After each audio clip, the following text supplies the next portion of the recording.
हाँ भाई, ख़ास इंसान, कैसे हो? मैं अल्लाह का शुक्र बिल्कुल ठीक हूँ। तुम अपनी बताओ। मैं किसी और से नहीं, तुम्हारे से ही बात कर रहा हूँ। यार देखो, अगर कोई इंसान तुम्हें ये कह के छोड़ के जा रहा है ना कि यार तुम्हारे अंदर ये कमियां हैं, ये खामियां हैं, तो मेरे प्यारे, उसको सबसे पहले जाने दो।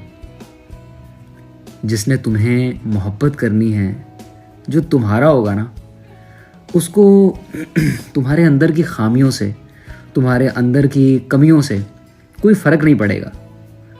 वो तुम्हें हर तरह से कबूल करेगा, हर तरह से एक्सेप्ट करेगा तुम्हें। और जब कभी तुम्हें कोई ऐसा इंसान मिल जाए जो तुम्हें कबूल करे तुम्हारी कमियों कोताहियों के साथ, तो यार उस वक्त देर नहीं करना।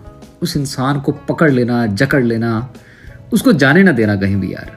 क्योंकि ऐसे लोग अगर चले जाए ना तो वापस नहीं।